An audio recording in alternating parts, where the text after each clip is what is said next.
are now tuned in to the Free Play Media Podcast Network.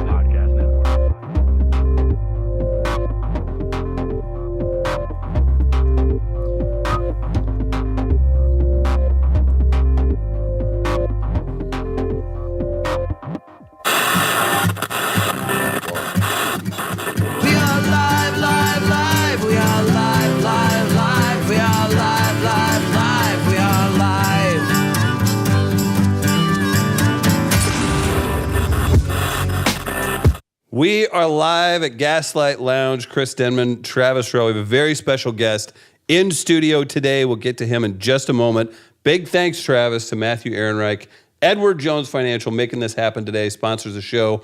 He's a big part of our success. Namely. He's a reputable partner, and we appreciate his support. Look at that. That was so professional of you. At Helium Comedy Club all weekend long, right here in St. Louis, the great Chandrasekhar. Good to see you, sir. Thank you. Thanks for having me. Very excited to be here, man. Super Troopers 2 coming out, director, You said star. You're very excited to be here? I was going to say the same thing. Jay is excited to be here. But I'd like to excited speak to be for you. here. Is he? Yeah, yeah. What else am I all about?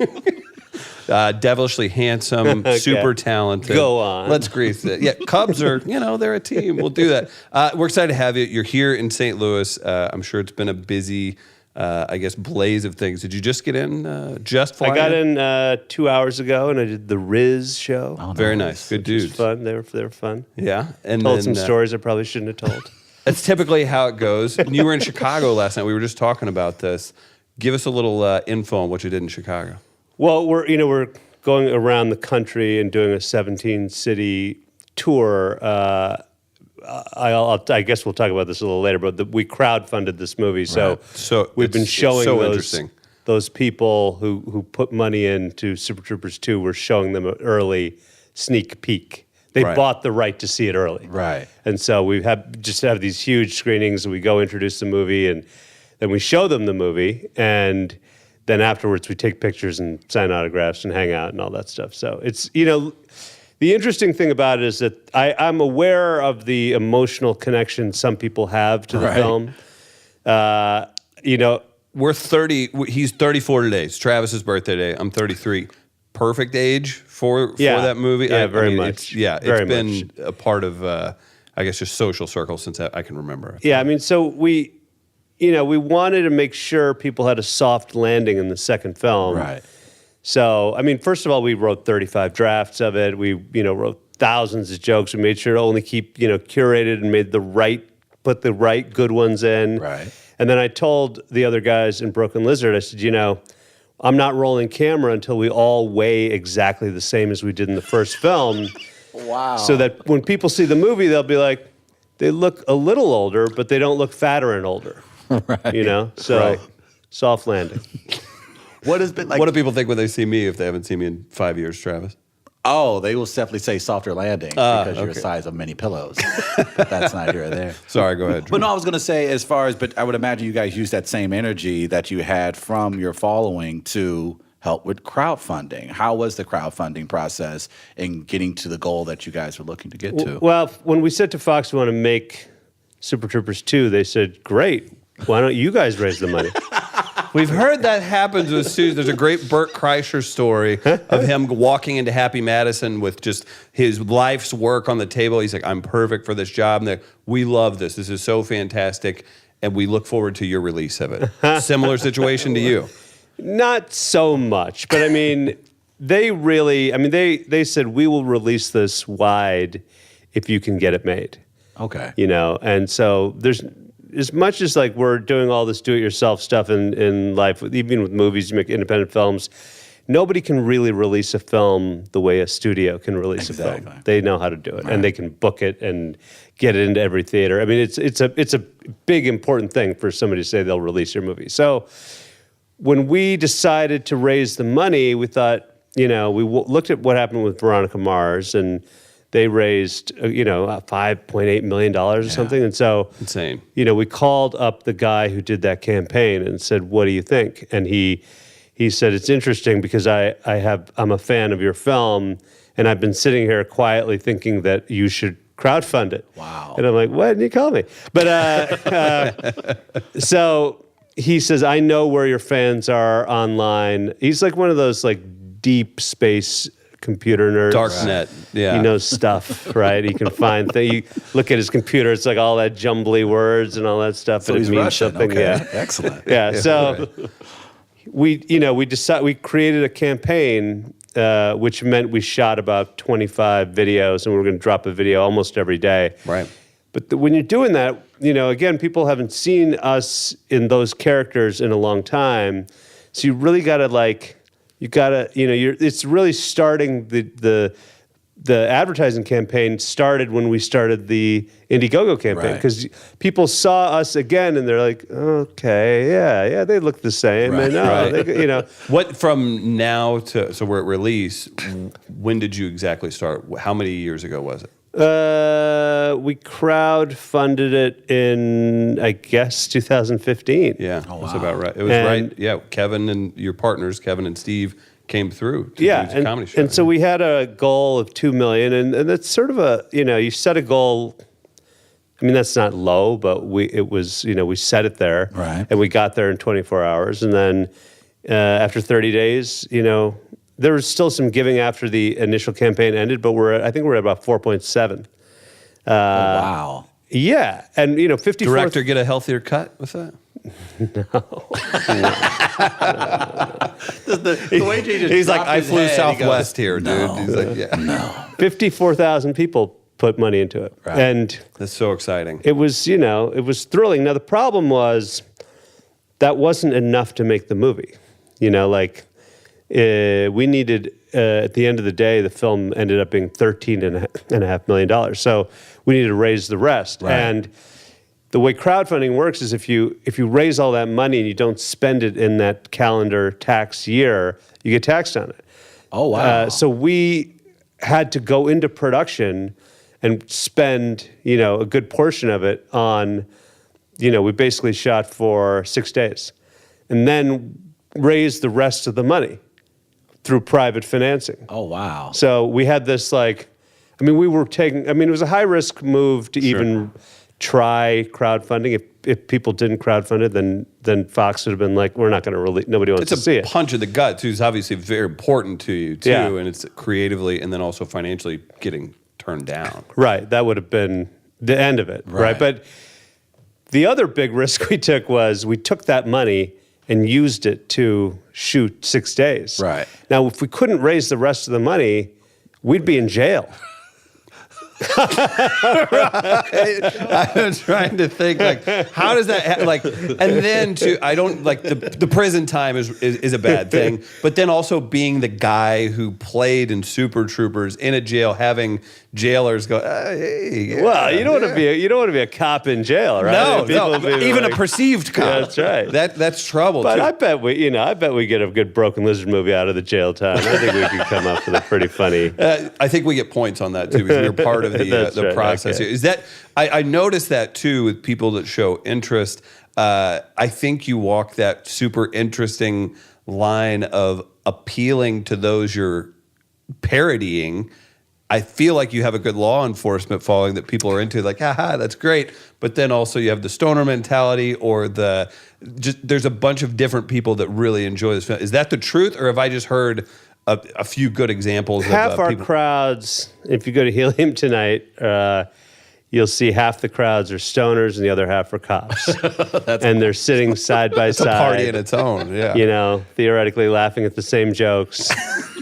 It's an amazing thing. I mean, we thought cops would be offended or they would arrest us with more frequency. Right. Oh, that was cute, huh? But Right. they seem to love it, and they, like when we occasionally will speed or whatever, they'll walk up, they'll go, can we take a picture? And there's no ticket, right? Yeah, certainly.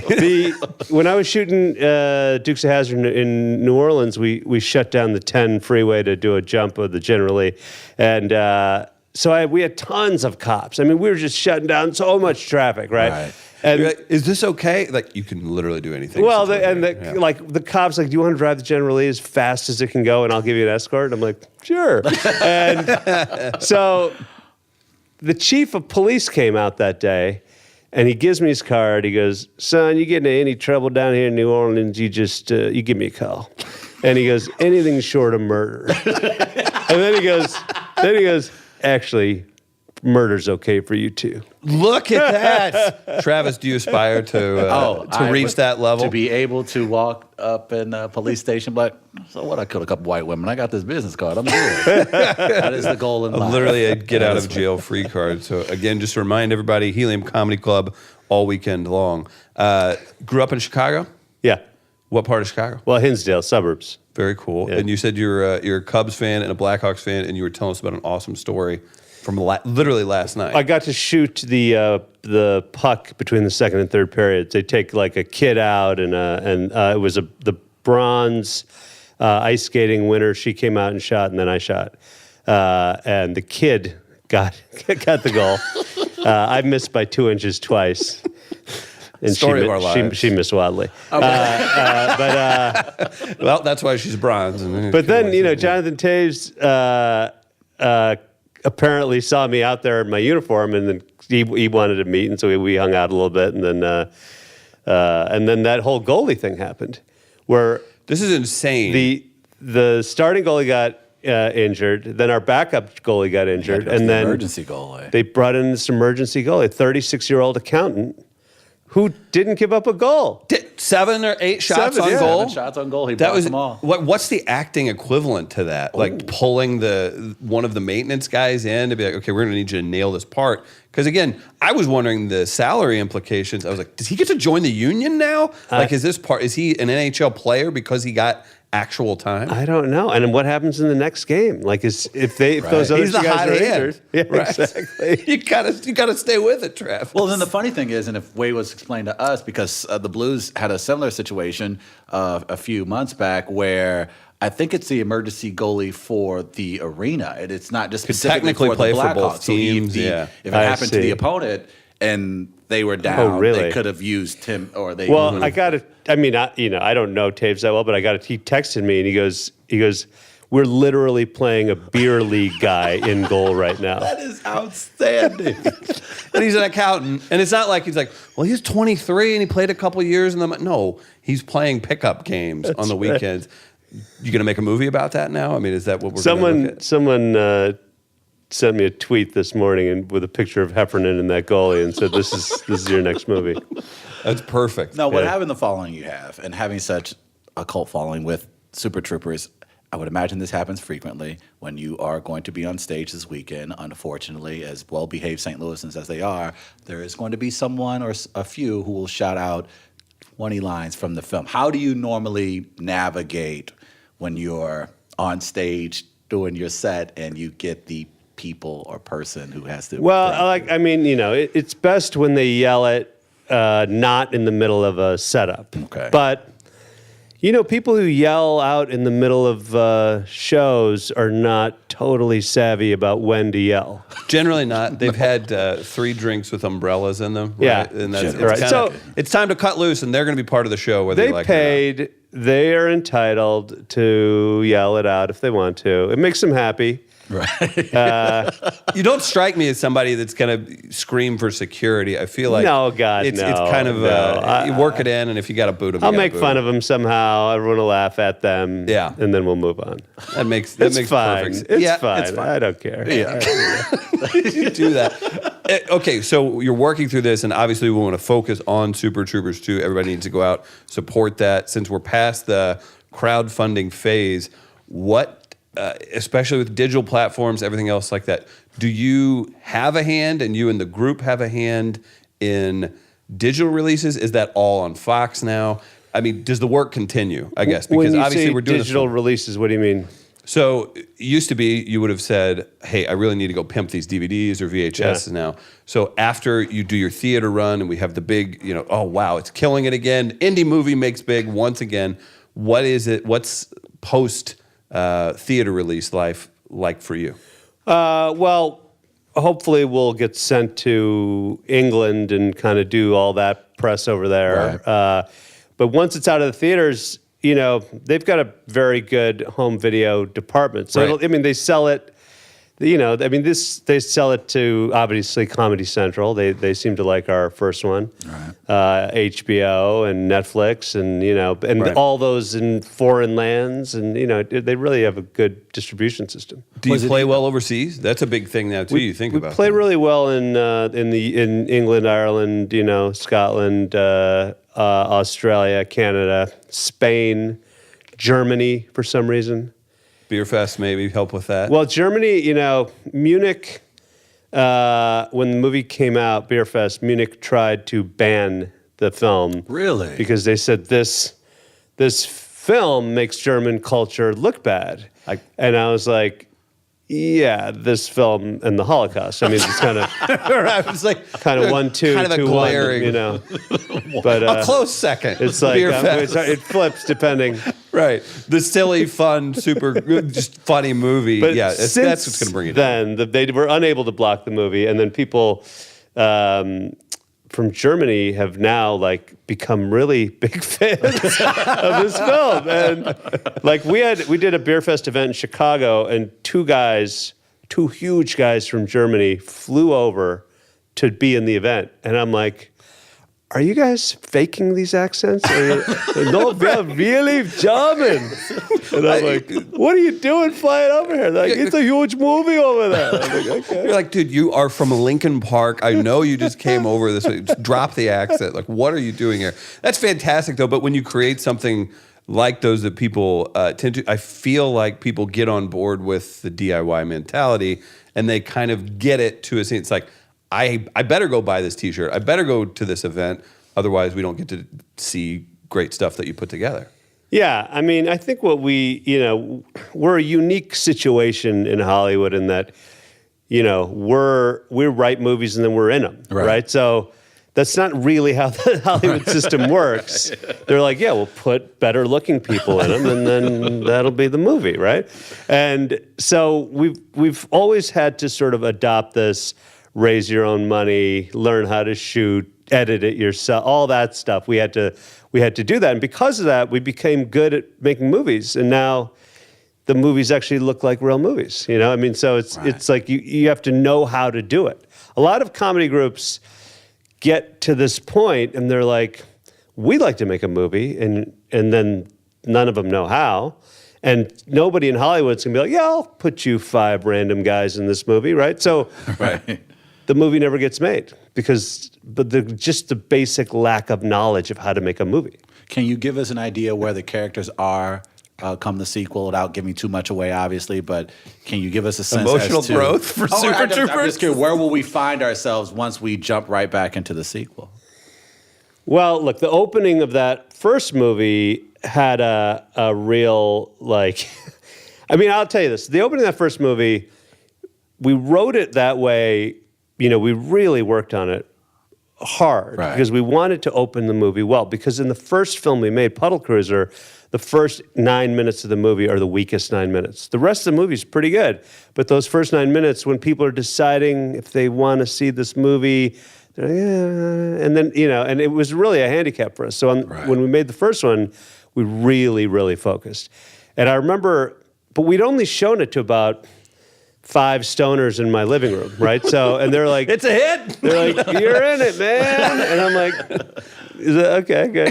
I am in it. But it wasn't clear whether it was funny or not, you know, and there's all this, you know, for me, and for everybody who does this, there's an immense amount of self-loathing, right? So I watched Travis, it. did that hit you pretty hard? So you're talking to 2 AM radio personalities. There's plenty of self-loathing in what we do.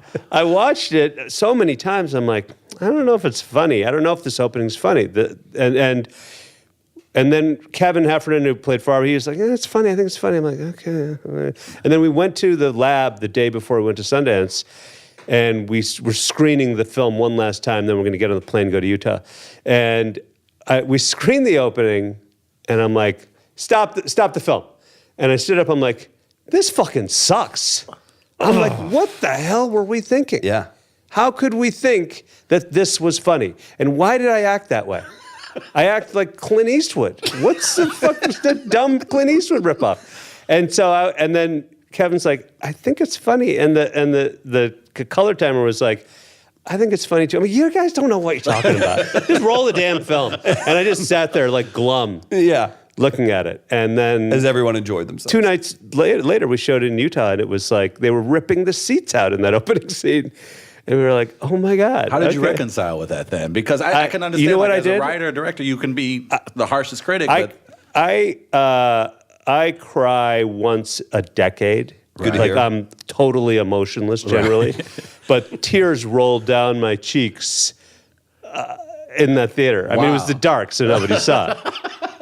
Fair. We don't want to crack that one. Right. Yeah. But it was, I think the way you reconcile is you say, sometimes the being in a scene, it clouds my judgment. I see. Yeah. It clouds my, sometimes. Right. I never really liked myself in the movies, to be honest with you. Do you want to join our show? This is fantastic. But I know it's probably okay. I know I'm still doing fine, I guess. Did going through that process? You know what I mean? Like, Don't look to me for. I know. I know it's good enough. But I would imagine that makes it a little bit Go interesting. go to Helium for some great confident comedy this weekend. But Yeah. that's interesting because this movie now has this massive following, and here you are, the guy at the center of writing and directing. This is what I'm talking about. You've been in major motion film, you direct film, you do your own thing. You have a very unique career path. And then at some moment you said, "This is shit." Right, and right, it goes on to be one of the bigger independent films we've ever seen. I always like this too. Like, do you ever want to like choke your agent or your manager? You're like, why am I paying you? Like, what are we doing here? This is the stuff that I find to be interesting with people at your level, because people on the outside are just like, they just say, oh, movie star. Yeah, dude from that, probably lives in a giant place, doesn't have any real problems, does whatever he wants. There are so many hurdles that you hit on a daily basis, even at your success when level. you make a movie, you really are saying, here's like 300-400 jokes that we think are funny, right? Yeah. And we're putting the story up, and we're in it. We wrote it. I directed it. And if people don't like it, I mean, they tell you, and they tell you online, and they insult you. And so they insult you in the press. They insult you in the New York Times. And so the whole thing of we don't have problems is like, look, we're taking high risk ego bets, right? Yeah, We're like rolling the ego dice here. And sometimes they come up really well, and sometimes they don't. Right. And that's something you just got to live with, right? I mean, Now, you said the don't yeah. part. Now I'm curious. Now, when you did get the negative feedback or any negative feedback on any of your projects, then how did you recalibrate to react? And how did you react when there were negative review or negative told comments? Germany about to you? go fuck themselves. I mean, you really have to the right way to do it is to not read the reviews, but inevitably some friend will, do you believe this guy said this about you? What's wrong with people that do that, that bring your attention to those things? Like, why is that a part of their day? No. I mean, when we put an audience in a room and show our films, there is laughter, right? We know that because I've done it over and over and over and over again. Right. We got reviewed for Beerfest from a review site called Grandma's Reviews from Arizona. Right. Shout out to Grandma. And Grandma thought there was too much drinking in the film. What was the name of the film? Beerfest. And she gave it a bad rating. And I had to live with it. On Rotten Tomatoes, Grandma. I don't think Grandma should be allowed to review comedies. Grandma downloads our show, so I'm sure she's. Just completely shit on your Rotten Tomato score. That's awesome. It's terrible. It does. I mean, if you haven't, like, if you shouldn't be allowed to be in the Rotten Tomatoes equation on comedies if you didn't like The Hangover, you didn't like Ted, Super Troopers. I don't know. Like Tommy Boy has a pretty low rating for as many people as love it. Right. But that's because reviewers are writers, right? And writers are trying to get attention by being a little bit edgy, and so they're trying to take a little bit of a funny pot shot at a film. Right. We worked for 4 or 5 years on this damn thing, and this guy rips off a review in half an hour probably with a good zinger. I get it, but I was like, you're a writer yourself. I get it. I reviewed a movie once and I insulted it. and it turned out to be like a Spike Jonze and Sophia Coppola short. This is before they became them. Okay, all right. Right. And Spike I- Jonze underrated performance in the war movie Three Kings. Spike Jonze is great. And Yes. by the way, I got to meet Spike and work with him on Jackass too. But Right. I said something about this movie feels like a stale fish or whatever. Right. And I'm like, I so regret it. Because I was trying to be entertaining. I was trying Right. to get this writing. Right. I was writing for, it wasn't Spin, it was some other magazine.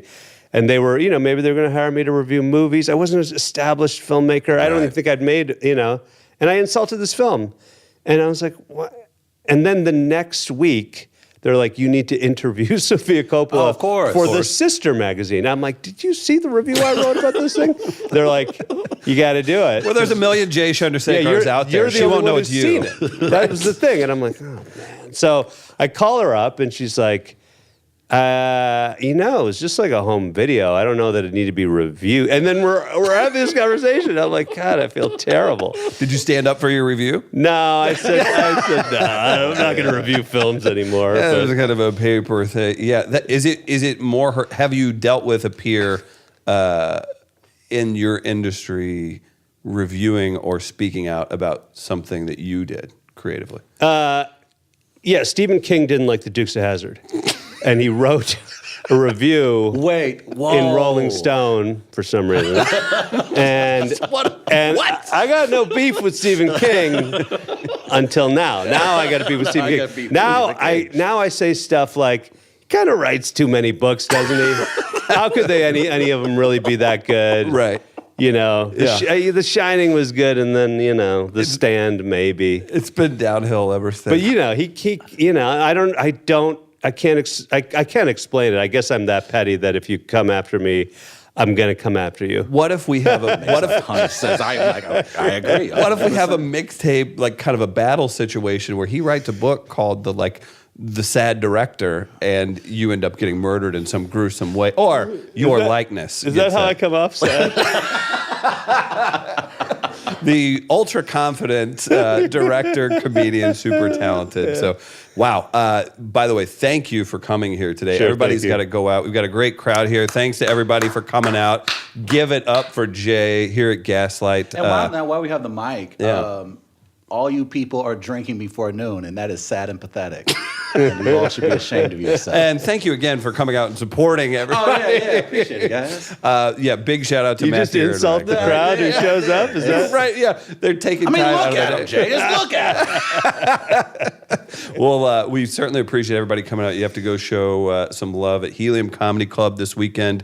Go see Super Troopers 2. Anything else we need to know about? I feel like you probably have 5 projects. 420 is the tonight. official release 420 date. is the Gotta official love it. release date. Very, that's Bree, who's in the back. That's her birthday, too. So She there was you go. That's saying gonna be, she that's need- pretty yeah, good time. so thank you for setting that up. Helping on Travis's birthday today, and then the other member of our team, Bree, back in the back. So what else you got in the works? Anything we need to keep an eye out for? I need to have more than just a movie and 4 No, stand-up I'm not shows. impressed. I'm not impressed. Stand-up dates, Sorry, everything I don't have a else. Netflix special to throw at you, Chris. Listen, the 7 people and grandma down in Arizona that are listening need to be fans of Jay. Like, So- I just directed a whole fucking movie. What more do you want from me? well, we're looking forward to it. I'm pumped to see it. Thanks so much for stopping by. Thank you. man. Thank you.